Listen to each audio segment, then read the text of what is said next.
मैं मथुरा हूँ। ब्रेक के बाद एक बार फिर से आप सभी का बहुत बहुत स्वागत है। आप देख सकते हैं कि हमने पाला बदल लिया, ये भी इन्होंने बोला था। रजा मुराद साहब का एक बार फिर से पहले बहुत बहुत अभिनंदन, बहुत बहुत स्वागत कर रहा हूँ। मैंने पाला इसलिए बदला क्योंकि अभी भी मेरा मन नहीं भरा था। मैं इन्हें देखूं, इन्हें सुनूं, इनको अपने पास महसूस करूं और फिर बातचीत करूं। और इनका जो पोस्चर स्टाइल है, जो इनकी पैदाइशी एक यूनिवर्सल स्टाइल बन गई है, क्योंकि लेफ्ट इनका नज़दीकी है, तो वो उसी अंदाज में बैठे, उन्हें असुविधा ना हो लेकिन मेरे लिए चीज़ें सुविधाजनक हो जाएं, तो इसलिए मैंने पाला बदलना जरूरी समझा है। एक बार फिर से बहुत बहुत स्वागत सर आपका। 4 फिल्मों की एक फहरिस्त थी, रामानंद सागर साहब के जलते बदन तक वो जाती थी। चारों की चारों आपको बिना आपके वालिद के नाम और पहचान की वजह से मिली। वहाँ कोई सोर्स नहीं थी, वहाँ पे कोई ऐसा दोस्ताना नहीं था कि यार जरा रजा मुराद है, मेरा बेटा है, इसे लॉन्च कर दो, ऐसा नहीं था। ठीक है, लेकिन अभी सबसे पहले जल्दी बात कर लें कि एक ऐसी फिल्म जो अभी अभी आई है, ये अलग बात है कि इस देश के ही कुछ हिस्सों में देखी गई, कुछ में नहीं देखी गई, उसमें भी आप एक बहुत दमदार भूमिका में है, ये मैंने सुना है सर। मैं बड़ा अनफॉर्चुनेट खुद को मान रहा हूँ कि मैं ना तो वो फिल्म देख पाया हूँ, ना आपकी अदाकारी में बात कर रहा हूँ संजय लीला शाह भंसाली साहब की पद्मावती की, जो बाद में पद्मावत हो गई। जी क्या कहेंगे इस पूरे इशू पर? देखिए, मैं यही कहूंगा कि जब तक आप किसी चीज को अपनी आंखों से खुद ना देख लें, सुनी सुनाई बातों पर यकीन ना करें। जी। अब एक फिल्म को अगर central board of film certification certificate देता है, जी। तो वो बताते खुद जो है एक इंस्टीट्यूशन है, सेंसर बोर्ड।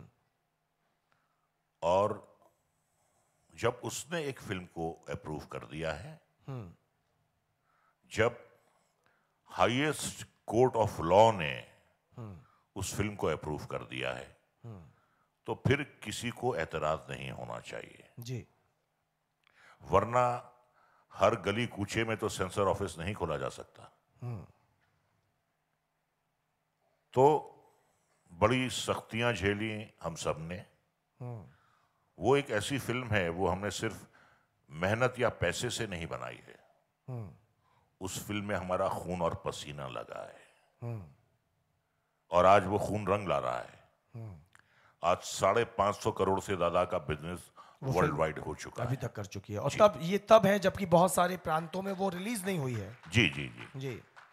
तो हमारे यहाँ डेमोक्रेसी है, हर किसी को अपनी बात कहने का हक है, हर किसी को प्रोटेस्ट करने का हक है, लेकिन वो हक है जो डेमोक्रेटिक सेटअप का फ्रेमवर्क है, उसमें रहकर आप कर सकते हैं। धमकी देना, आगजनी करना, पथराव करना, जान से मारने की धमकी देना, ये तो डेमोक्रेसी नहीं है। सिर अपने आप लोगों के सिरों पर इनाम घोषित कर देना। जी जी लाखों रुपए के तो इनाम जी घोषित जी हो गए थे। और मैं मुबारकबाद दूंगा हमारे चीफ मिनिस्टर योगी आदित्यनाथ जी को। उन्होंने फिल्म रिलीज की और उन्होंने ये कहा कि जो भी कोई उग्र प्रदर्शन करेगा तो उसे बख्शा नहीं जाएगा। क्या हुआ क्या सर इसमें, आप क्या मानते हैं? आप चूंकि न सिर्फ इस फिल्म से, आपने कहा कि आप लोगों ने खून पसीना दिया इस फिल्म को, जी इस फिल्म से न सिर्फ आप सीधे तौर पर जुड़े हैं, बल्कि मैंने देखा है, हमेशा देखा है। और एक बात मैं आपके बगल में बैठ के कह रहा हूँ, शिल्पा शिंदे यहाँ पे मौजूद हैं, मैं बहुत ऑनेस्टली कह रहा हूँ। मैं इसलिए नहीं कह रहा कि रजा मुराद यहाँ पर, मेरे पास इनसे बातचीत करने के लिए बहुत सारे इश्यूज हो सकते हैं, मैं इनके लिए बहुत सारी लाइनें इजाद कर सकता हूँ, गढ़ सकता हूँ, लेकिन ये मैं बहुत ऑनेस्टली कह रहा हूँ। और कभी ईश्वर, देखिए कुछ चीज़ें प्राकृतिक हैं, उन पर हमारा जोर नहीं चलता, विधि के विधान पर। इंडस्ट्री में जब कभी भी कोई शोक का समय आया, कोई बहुत अच्छी हस्ती, कोई बहुत अच्छा कलाकार अगर इस दुनिया को या हमें छोड़ के गया, तो वो राज बब्बर होते हैं, रजा मुराद साहब होते हैं, जिनकी सबसे पहले संवेदनाएं हम यहाँ बैठ करके देख लेते हैं। मुंबई में वहाँ रजा मुराद साहब उन संवेदनाओं को प्रकट करते हैं, और वो संवेदनाएं आज के इस तकनीकी युग में मुझे, अनूप शर्मा को, या हमारे जैसे आप सभी को हमारे घरों पर, हमारे दफ्तरों पर, टेलीविजन स्क्रीन पर सुनाई पड़ जाती हैं। तो संवेदनाओं से भरा हुआ एक बड़ा इंसान है, जो टिप्पणी करने में संकोच नहीं करता, सच को सच और गलत को गलत। उस वजह से कई बार विवादों में भी फंसे हैं, वो अलग बात है। लेकिन पद्मावत में आप सीधे तौर पर थे, खून पसीना गया।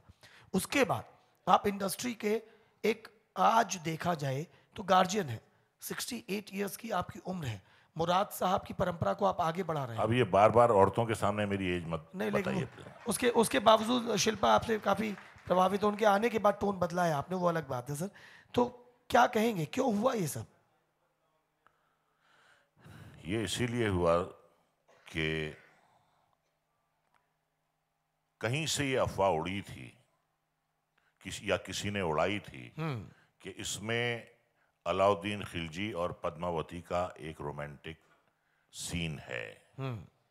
फिर किसी ने ये अफवाह उड़ाई कि इसमें एक ड्रीम सीक्वेंस है जिसका हकीकत से कोई ताल्लुक नहीं था।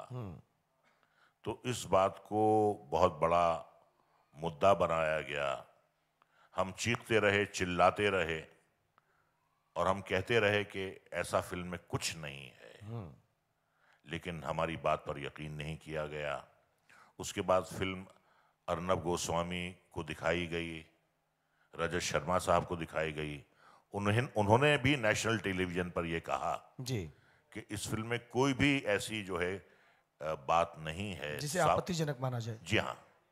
उसके बाद भी उनकी बातें भी नहीं सुनी गई और किसी भी तरीके से खैर फिल्म रिलीज हुई। और मैं तो चाहता था कि पूरे हिंदुस्तान में फिल्म रिलीज हो और राजपूतों की शान, उनकी आन बान शान, उनकी कुर्बानियां, उनकी वीरता, उनकी महिलाओं का महान चरित्र जिस तरीके से इस फिल्म में दर्शाया गया है, मैं नहीं समझता कि इतिहास में कोई भी ऐसी फिल्म बनी है जिसमें राजपूतों को इतनी अच्छी तरीके से पेश किया गया है जो पद्मावती में किया गया। लेकिन फिर भी विडंबना है कि उसके बावजूद विरोध होता है। जी हाँ, विरोध होता है और तोड़फोड़ होती है और आगजनी होती है। ये बहुत ही दुर्भाग्यपूर्ण स्थिति आई है और अभी भी गुजरात और राजस्थान में फिल्म थिएटर तक नहीं पहुंच पाई है। सेंसर बोर्ड पास करता है जी, विवाद खड़े होते हैं, अलग अलग तरीके की प्रतिक्रियाएं आना शुरू हो जाती हैं। बिना देखे लोग एक धारणा बना लेते हैं और बहुत सारी बातें कह देते हैं। जी, प्रसून साहब के साथ एक कमेटी बना दी जाती है जी, और वो भी कहते हैं कि ऑल इज ओके। इसके बावजूद मैं अब दूसरी तरफ जा रहा हूँ, जी, इस फिल्म से जुड़ी सारी बातें हो गई, उसके बाद भी आपने कहा कि इसी देश के दो बड़े स्टेट्स में, गुजरात और राजस्थान में, जी, फिल्म रिलीज नहीं होती।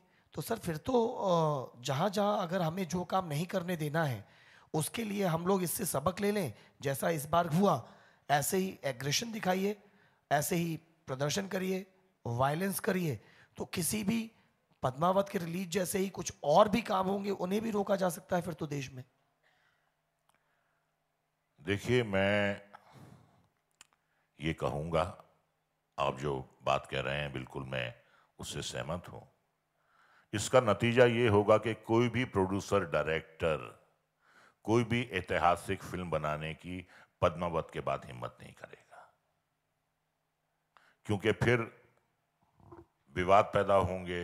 हर फिल्म जो है आप अपने चश्मे से देख रहे हैं कि साहब हमारी कम्युनिटी को किस तरीके से पेश किया जा रहा है। हर कम्युनिटी में अच्छे बुरे लोग होते हैं, ऐसा तो नहीं है कि सब दूध के धुले हों। हर कम्युनिटी में बहादुर होते हैं, हर कम्युनिटी में देशभक्त होते हैं, कुछ मीर जाफर होते हैं, कुछ राजा जयचंद होते हैं। तो ये तो आपको हर कम्युनिटी में मिलेंगे ये लोग। लेकिन ये बात वाकई जो है बहुत ही इसे गंभीरता से लेना चाहिए कि जो हमारा एक डेमोक्रेटिक सेटअप है, ये जो कुछ भी हुआ है ये बिल्कुल उसके विपरीत हुआ है और इसका असर जो है आने वाले कल पर भी पड़ेगा यकीनन। एक साथ दो बातें पूछना चाहता हूँ। जी, जी, एक तो ये कि आपने कहा कि ऐतिहासिक फिल्में बनाना लोग बंद कर देंगे अगर ऐसे एग्जाम्पल्स और भी आगे सेट हो गए। यहाँ ये भी तो बहुत ज़रूरी है कि जब आप किसी बहुत हिस्टोरिकल सब्जेक्ट पे, ऐतिहासिक चरित्रों पर आधारित कोई फिल्म बनाएं, तो वहाँ इस बात की बहुत बारीकी से हिफाजत की जाए कि हमारे ही देश का महान इतिहास छिन्न भिन्न ना हो, खंडित ना हो। और उसी के साथ साथ ये एक सवाल जोड़ना जरूरी समझ रहा हूँ कि यहाँ एक इस हिफाजत की रक्षा करने की सोच रहे। उसके बाद फिर सरकारों को भी तो ये सोचना चाहिए कि जहाँ चीज़ें जस्टिफाइड हो गई हैं, जहाँ चीज़ों को लेकर के एक राय बनाई जा चुकी है, अब एक नियम और कानून के अंतर्गत राय बनाई जा चुकी है, फिर तो सरकारों का भी काम हो जाता है ना कि फिर वो चीज़ों को कंट्रोल करे। हाँ हाँ, बिल्कुल उनकी मैं जिम्मेदारी दोनों है। दायित्वों को देख रहा हूँ। नहीं, बिल्कुल उनकी जिम्मेदारी है। और जहां तक लॉ एंड ऑर्डर का सवाल है, हर नागरिक जो है आपकी स्टेट का, आपके सूबे का, उसकी जानो माल की और सुरक्षा की जो जिम्मेदारी है वो सरकार की है। तो अगर ऐसा कहीं होता है, अगर ऐसी कहीं चूक होती है, तो कहीं ना कहीं उंगली जो है सरकार पर भी उठती है कि वो अपनी जिम्मेदारी पूरे तरीके पर नहीं निभा पाई। ये सरकार की विल पावर या करेज की असफलता होती है, या सरकार में बैठी जो पार्टी है उसको इस प्रकार के विरोध में आगे कुछ नजर आ रहा होता है? राजनीति में कुछ भी हो सकता है। ऐसा मानते हैं? हाँ, राजनीति में कुछ भी हो सकता है कि जो विरोध हुआ, विरोध के बाद जो नहीं होना चाहिए था वो हुआ, और जो होना चाहिए था वो नहीं हुआ। वो नहीं हुआ। मैं तो ये कहता हूं कि सरकार अगर चाहे कि कोई दंगा फसाद ना हो तो सवाल ही पैदा नहीं होता। ये आपकी नीयत पर भी निर्भर करता है कि आप क्या चाहते हैं। सरकार से ज्यादा बलशाली कोई नहीं होता है। सरकार के हाथ में हर चीज होती है, लेकिन उसके साथ साथ मैं ये कहूंगा, बल के साथ, पावर के साथ एक ऐसी सोच होनी चाहिए जिससे किसी भी नागरिक का नुकसान ना हो। कोई भी नागरिक अगर अपने सूबे में अपने आप को असुरक्षित समझता है तो कहीं ना कहीं मैं समझता हूं कि इसमें कहीं ना कहीं कमजोरी सरकार की भी है। आपकी जब भी जो कमेंट्स आते हैं अलग अलग समय पर, जी बहुत से आते हैं, और आप धीरे धीरे करके आप कम कर जाएं वो अलग बात है, आज कुछ ना करें वो अलग बात है, हालांकि थोड़ा सा रिदम तो आ गया है। तो कई बार लोग कहते हैं कि रजा मुराद साहब माइट भी हो सकता है इस बार, अब अगली बार, अब अगली बार, बस पहुंचने वाले हैं, बस आने वाले हैं कहाँ पहुंचने वाले हैं? किसी पॉलिटिकल पार्टी में। नहीं, बिल्कुल नहीं। मैं जानता हूं, जी जी। लेकिन जब आप वो कमेंट्स करते हैं तो लगता है कि वो इंसान बोल रहा है, वो समझ रहा है और अपनी बात कह रहा है, उनके मन में जो चल रहा है वो कह रहा है। जी आपका मुझे मालूम है कि कोई सरोकार नहीं है, एक तरफ आप हॉलीवुड नहीं जाएंगे और किसी पॉलिटिकल पार्टी में नहीं जाएंगे, जी।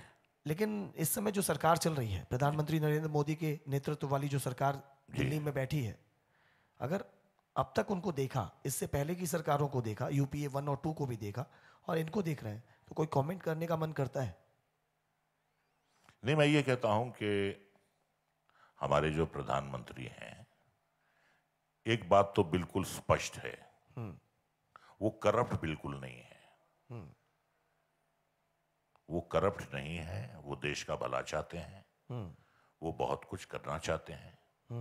लेकिन अकेला कैप्टन जो है, कैप्टन बहुत कुछ होता है, लेकिन अकेला कैप्टन पूरी टीम नहीं होता। वो सब कुछ नहीं हो सकता। वो सब कुछ नहीं हो सकता। उसके लिए आपको एक अच्छी टीम चाहिए, आपको वैसी ही टीम चाहिए, उसकी वही विचारधारा हो जो कि आपकी अपनी होती है। तो मोदी जी बिल्कुल मुल्क का भला चाहते हैं, करप्शन खत्म करना चाहते हैं, और वो क्योंकि उनका कोई भाई बंद नहीं है, कोई फैमिली मेंबर पॉलिटिक्स में नहीं है, किसी भाई को या किसी बहन को या किसी भतीजे को उन्होंने कोई फैक्ट्री खोल के नहीं दी है। वो बहुत ही क्लियर इंसान है और बिल्कुल वो करना चाहते हैं। अब कई बार थोड़ा वक्त लग जाता है, तो देखते हैं आगे। अभी तो वक्त है, अभी वक्त है आगे, 1 साल से ज़्यादा है, तो हमारी तो यही शुभकामनाएं हैं कि जो बीड़ा उन्होंने उठाया है वो मुकम्मल हो, हम ये चाहते हैं। रजा मुराद साहब नरेंद्र मोदी की सिर्फ तारीफ करते हैं, उन्हें वो एक अच्छे लीडर नज़र आते हैं, करेज, बिल्कुल भ्रष्टाचार से बहुत दूर। लेकिन जिस पार्टी से वो आते हैं नरेंद्र मोदी, उस पार्टी को उनके विरोधी या कुछ और राजनीति के जानकार ये कहते हैं कि उनकी पार्टी यानी नरेंद्र मोदी की पार्टी भारतीय जनता पार्टी सांप्रदायिकता को बढ़ावा देती है। अब देखिए, ऐसा है भाई, जैसे बजट आता है तो अपोजिशन का काम है उस बजट को कंडेम करना, उसमें मीन मेखे निकालना, उसमें कमियां निकालना। तो ये बात है कि जब भी कोई पार्टी आती है अपोजिशन वाले उसकी तारीफ नहीं करते हैं, ये सिलसिला जो है। और ये बात मुझे बड़ी अजीब लगती है। देखिए, हम एक्टर्स हैं, कई बार मुझे किसी एक्टर का अच्छा काम मेरे साथी का लगता है तो मैं फ़ोन करके उसे मुबारकबाद देता हूं या मैं उसे फूल भेजता हूं कि भाई आपका काम दिखा। हमारी रूह खुश हो जाती है, हमारा कोई कलीग, हमारा कोई साथी अगर अच्छी परफॉर्मेंस देता है। लेकिन यहाँ ऐसा नहीं है जी। बजट में बहुत सी अच्छी चीज़ें होती हैं। जो अच्छी चीज़ आपको लगती है आप उसको अप्रिशिएट तो कीजिए, आप अप्रिशिएट कीजिए। अब ये थोड़ी है कि अगर बजट आया है तो सारी बातें उसमें बुरी हैं। तो फिर ये होता है कि जिसका भी बजट हो उसका ताल्लुक किसी भी पार्टी से हो, अपोजिशन का, विपक्ष का काम है उस बजट की धज्जियां उड़ाना। उसी चीज को आप यहाँ लागू करते हैं कि जिस तरह से बजट का विरोध करते हैं, तो ठीक इसी प्रकार से इस समय भारतीय जनता पार्टी का या नरेंद्र मोदी का विपक्ष को, क्योंकि विपक्ष की भूमिका निभानी है इसलिए विरोध करना है। जी जी जी। इसके बावजूद आप चाहते हैं कि अभी जो 1 वर्ष का समय उनके पास है उसमें वो खुद को साबित करें, देखिए, मैं एक बात बताता देश हूं, को एक नई तरफ ले जाए। मैं अनूप जी एक बात आपको बताना चाहता हूं। मैं ये बात बिल्कुल ही खुले दिल से कर रहा हूं। डीमोनेटाइजेशन आया, उसके बाद जितने भी इलेक्शन हुए, जितने भी उपचुनाव हुए, वो बीजेपी ने जीते। जीएसटी कर रहे थे, उसके बाद जितने चुनाव आए वो बीजेपी ने जीते। तो देखिए, दारोमदार जो है वो जनता पर है और जनता जनार्दन है। अब अगर जनता ने उन्हें बार बार वोट दिया है तो यकीनन जनता का विश्वास है और उस विश्वास को कायम रखना आप पार्टी का काम है। ये तो मैं बहुत साफ गोई से कह रहा हूं कि जब डीमोनेटाइजेशन हुआ तो लोगों ने कहा कि ये पब्लिक लाइंस में खड़ी है, लोगों को बड़ी तकलीफ है, 8-8 घंटे लग रहे हैं, शादियां कैंसिल हो गई हैं, फंक्शन कैंसिल हो गए हैं, लोग बहुत दिक्कत में हैं। उसके बाद क्या हुआ? उसके बाद यूपी का इलेक्शन हुआ, बहुमत से आई पार्टी। यहाँ जहां जहां इलेक्शन हुए बहुमत से। ये मैं वो बात कह रहा हूं जो मैं अपनी आंखों से देख रहा हूं, ना मैं किसी का मुखालिफ हूं ना मैं किसी का माफिक हूं जी। मैं वो बात कह रहा हूं जो हकीकत है। और हकीकत यही है, अब किसी को अच्छा लगे या किसी को अच्छा ना लगे, अब तक डीमोनेटाइजेशन के बाद या जीएसटी के बाद जो परफॉर्मेंस बीजेपी की रही है उपचुनाव में या चुनाव में या राज्य के चुनाव में, वो प्लस रही है। चलिए, जल्दी से एक बार फिर आप ही की इजाज़त से एक ब्रेक की तरफ जा रहा हूँ। शुरुआत हमने जब की थी तो रजा मुराद साहब की ज़िंदगी के कुछ पन्ने उन्हीं से खुलवाए थे। उसके बाद एक ब्रेक के बाद वापसी हुई तो फिर उनकी पहली फिल्म कैसे उन्हें मिली और कैसे वो उनकी यात्रा शुरू हुई अभिनय की। और अभी इस नेक्स्ट पेज में हम लोगों ने पद्मावत का जिक्र करके देश के इस समय के राजनीतिक हालात पर, मैं जानता हूं क्योंकि बहुत मुखर होकर के बोलते हैं तो मैं वो मौका नहीं गंवाना चाहता था, तो रजा मुराद साहब की कुछ कमेंट्स हमने पद्मावत कंट्रोवर्सी के साथ साथ इस समय जो पॉलिटिकल सीन है देश का उस पर भी लिया है।